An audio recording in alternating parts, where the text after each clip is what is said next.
Hi viewers, welcome to JSM. Okay, in this class I am going to explain atomic radius. Here atomic radius is defined as the distance of center of the nucleus to outermost electron. The electron which is present in the outer shell. Okay, center of the nucleus to the distance from center of the nucleus to outermost electron, the electron which is present in the last shell, the distance is called as atomic radius. Okay, but here this is not easy to find out atomic radius directly by taking a isolated atom, because isolated atom is not possible, because always atoms are present in the combined state. Okay, that's why here to find out the distance from nucleus to outermost electron is not easy, because atoms are not in isolated state. Okay, and also the electrons are present in the orbit, always in wave, they are moving in wave, like wave. That's why, so there is no defined boundary for electron present in the atom. So that's why direct measure of atomic radius is not easy from isolated atom. Then how we can find out the atomic radius? Here we can find out atomic radius from atoms when they are in the bonded state. For example, if these two atoms are bonded state, then the internuclear distance, the distance from one nucleus to another nucleus in bonded atoms is called as internuclear distance. Internuclear distance. Okay, distance from nucleus to nucleus of one atom to nucleus of another atom when they are in bonded state. Okay, so when you observe here, the distance, what is the distance? Internuclear distance. Half of the distance gives a radius. Okay, half of the distance of this internuclear, okay, half of the internuclear distance is nothing but radius. That means in free state we cannot measure atomic radius directly, but we can measure atomic radius when atoms are in bonding state. So based on this, atomic radius classified into three types. So one is covalent radius,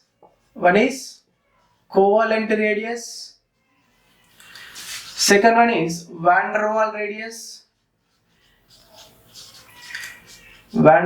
radius, and third one is metallic radius. So these are the three types of atomic radius. So covalent radius means the radius which is measured from the covalent compounds. Okay, van der Waals radius means the radius which is measured from the molecules which are interacted with van der Waals forces. Metallic radius means the radius which is present between, okay, we can measure from the metal atoms which are bonded with metallic bond. Okay, so based on that, so let us see what is covalent radius. And here this atomic radius is expressed in angstroms, nanometers and picometers. Okay, atomic radius expressed in angstroms, nanometer and picometers. Let us see covalent radius. Let us see covalent radius. The covalent radius means half of the internuclear distance present between two atoms which are covalently bonded. Okay, here which bond should be present between two atoms? Covalent bond should be present. For example, so if you take a chlorine molecule, so in that chlorine molecule, two chlorine atoms are bonded with covalent bond. The distance from one nucleus of one chlorine atom and another chlorine atom. So distance between two nucleus is nothing but internuclear distance. This is internuclear internuclear distance. Half of the distance will give radius of each chlorine. Okay, half of the distance. This is the half value. So this is the radius of one chlorine, and this is radius of another chlorine. Okay, this is total in nucleus to nucleus internuclear distance. Half of that internuclear distance will give radius of one chlorine atom. Especially in the chlorine atom, internuclear distance is 198. Okay, 198 picometers. Then half of the distance how much? 99 picometers. Okay, 99 picometers. So this is a radius of one chlorine atom. This is radius of another chlorine atom. When both combines, that will give internuclear distance. Here internuclear distance also we can consider as bond length. Okay, bond length is also nothing from distance from nucleus to nucleus. Here, how to calculate covalent radius? When homoatomic molecules present, when heteroatomic molecules present. Let us see calculation of covalent radius. Calculation of covalent radius. So here two types of molecules are there. So one is homoatomic molecules, means molecule formed with similar atoms. Homoatomic molecules. Next one is heteroatomic molecules. Heteroatomic molecules means molecules which are formed with different atoms. That means, for example, A2 type, these are AB type. So A2 means this molecule formed with two A atoms. AB, one is A atom, one is B atom. For homoatomic molecules, here internuclear distance we can calculate by adding radius of A atoms.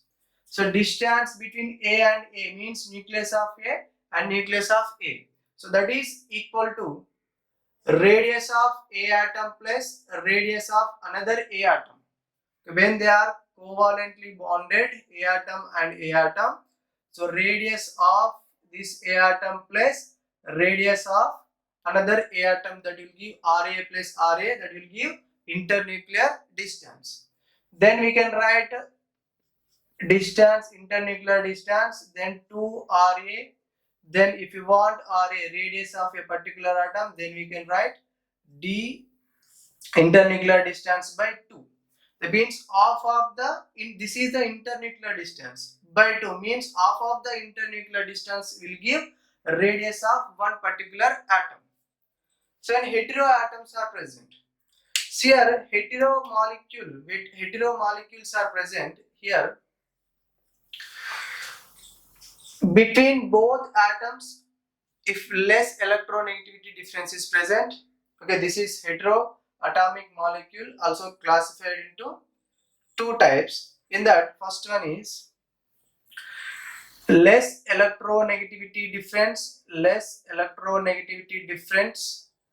between A and B, and more electronegativity difference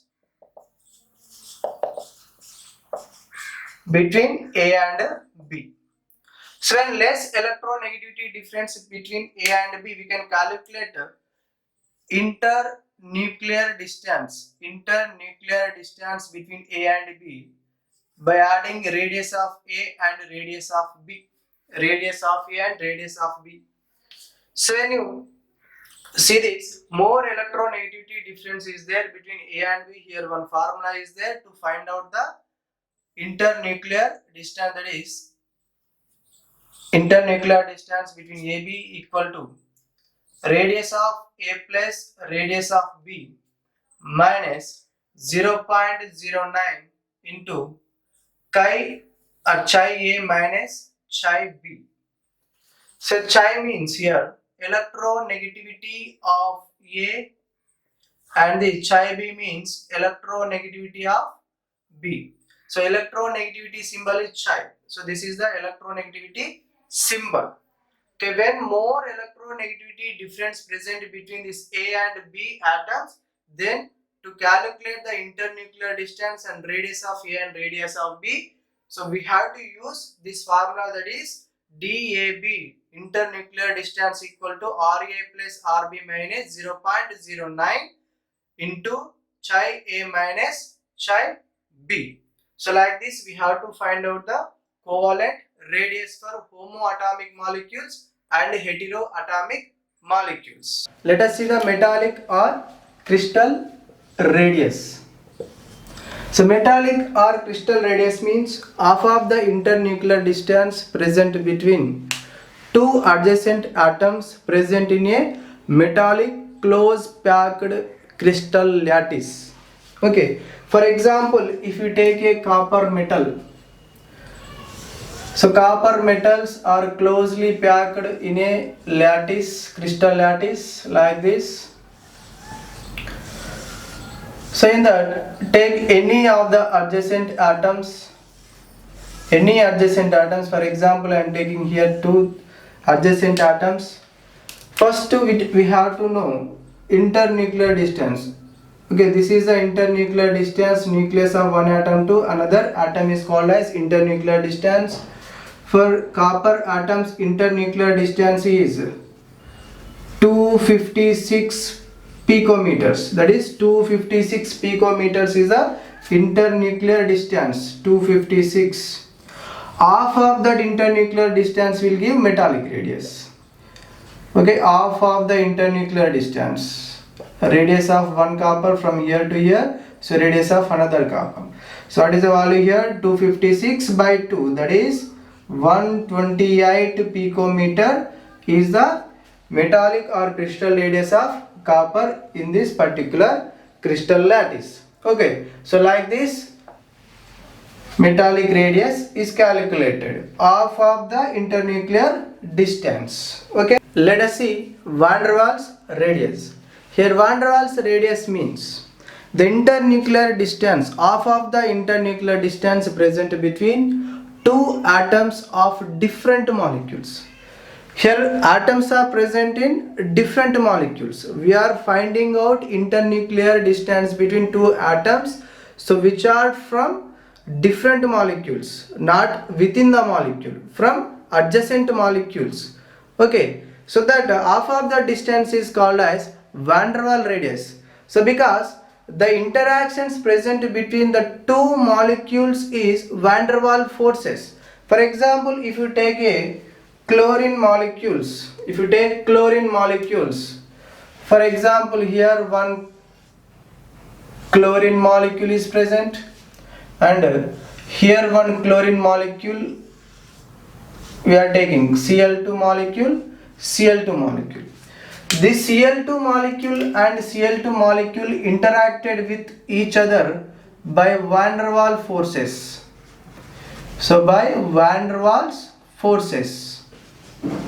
Okay, then the internuclear distance between atom of one chlorine molecule, chlorine atom of one chlorine molecule and chlorine atom of another chlorine molecule. Okay, so there is a more distance between these two atoms, more distance present between these two atoms. Okay, the internuclear distance, this is an internuclear distance, half of that internuclear distance is nothing but van der Waals radius.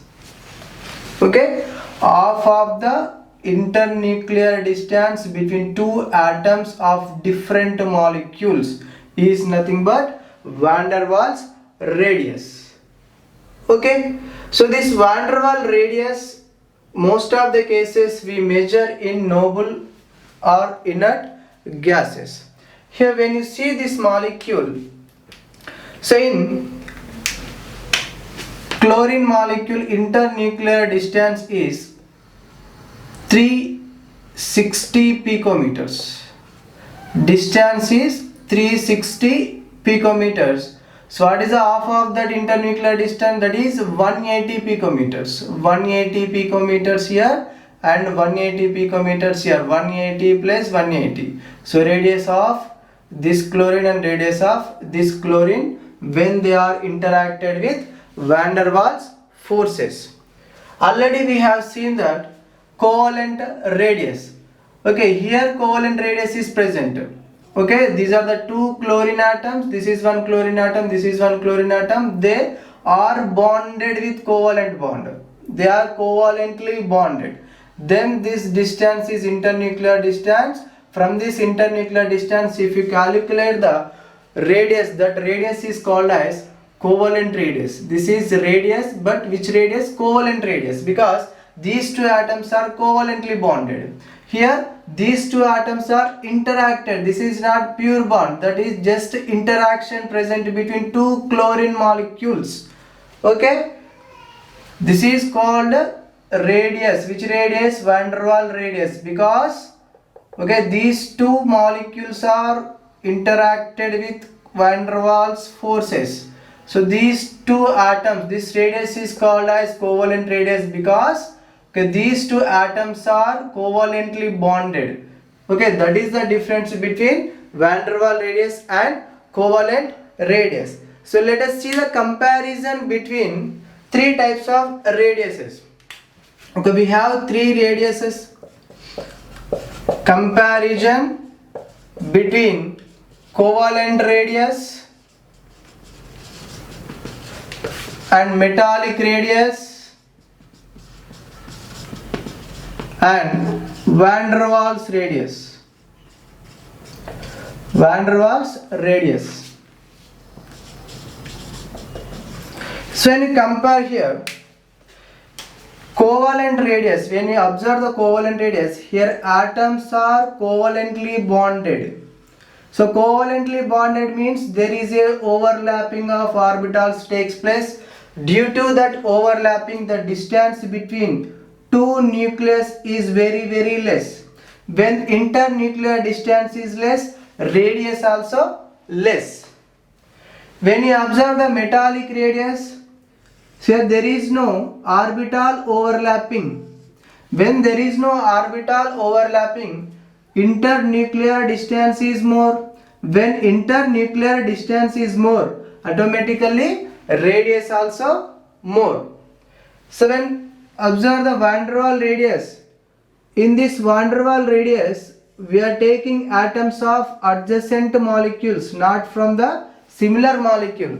So because of that reason, there is a gap between atoms which are interacted with van der Waals forces. That's why automatically the internuclear distance what will happen? Increases. When internuclear distance is more, atomic radius also more. So like that. So which one having more atomic radius among these three? Which one? Van der Waals radius is more, then metallic radius, then covalent radius. Covalent radius is very less because of orbital overlapping, while covalent bond formation. Okay. Atomic radius depends on some factors. Here in that, first factor is number of shells present in the atom. Number of shells. Okay, for example, if you take hydrogen and lithium, hydrogen electronic configuration 1s1, lithium is 1s2, 2s1. So means here hydrogen with only one shell and lithium with two shells. That means here as the number of shells increases, atom radius what will happen? Increases. Okay, that's why number of shells, atomic radius directly proportional to the number of shells. Let us see second one. Nuclear charge. Nuclear charge. So when you see the atoms, boron and carbon. Boron and carbon. So boron electronic configuration 1s2, 2s2 2p1, carbon 1s2 2s2 2p2. Here how many shells are there? Two shells. First shell with 2 electrons, then second one 2s2 2p1. Here this is 1s2, is a 2s2 2p2. When electrons are enters into the similar shell, okay, here the fifth electron enters into the 2p orbital, here sixth electron also enters into the 2p orbital. When electron enters into the similar shell, then nuclear charge, what will happen? Nuclear charge increases. When nuclear charge increases, the nuclear charge attract these electrons which are present in the outermost shell towards the nucleus.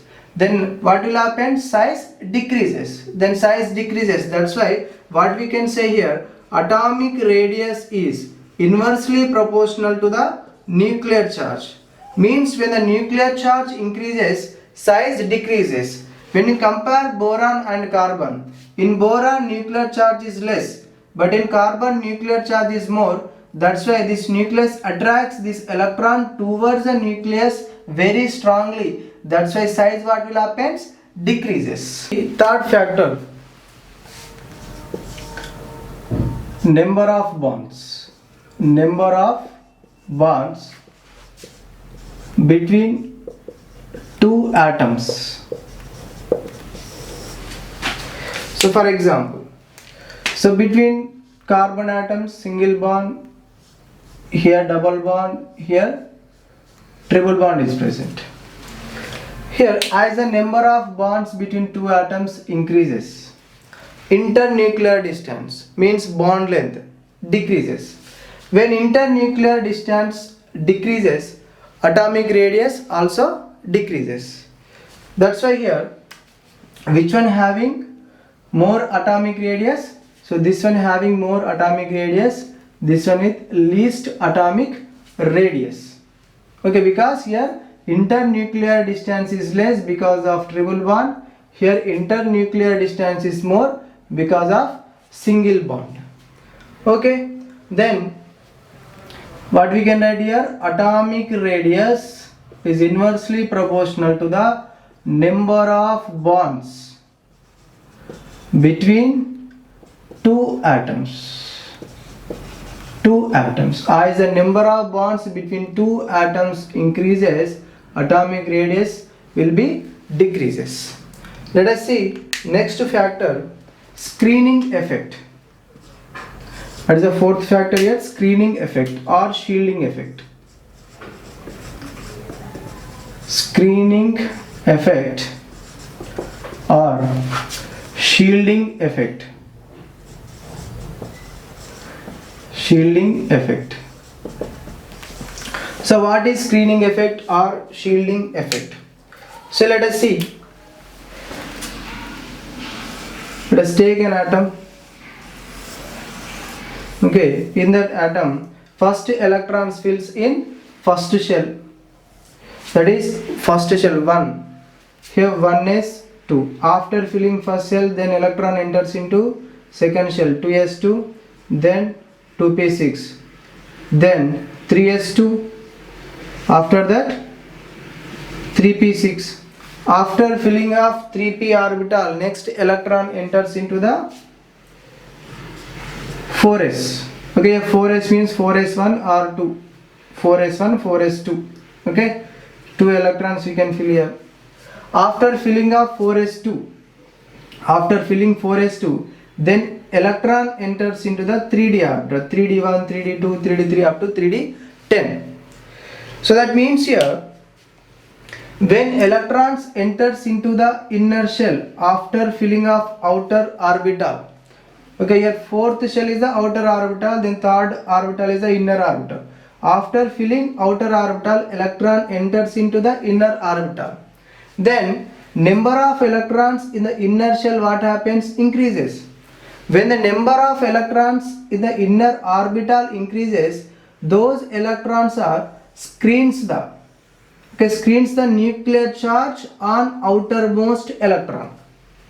A screening is nothing but, so these electrons are stopping the nuclear charge on the outer electron. When the nuclear charge is less on this outer electron, then size of the atom, what will happen? Automatically increases. Okay, size of the atom increases.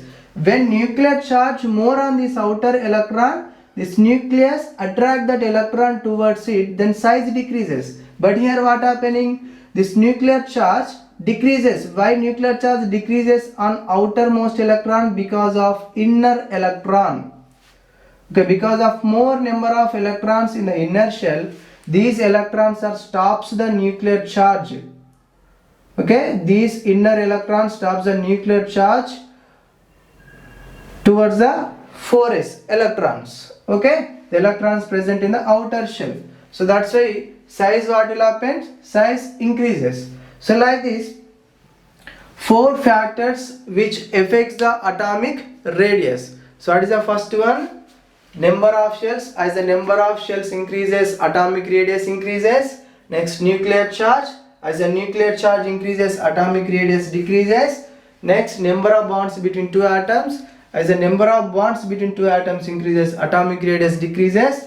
What about screening effect? As the screening effect increases, size what will happen? Increases. Okay, here what we can write? Atomic radius directly proportional to screening effect. When the screening of nuclear charge, okay, screening of nuclear charge, that means these electrons stops the nuclear charge on the 4s electron. That's why size what will happen? Increases. That's why screening effect increases, atomic radius also increases.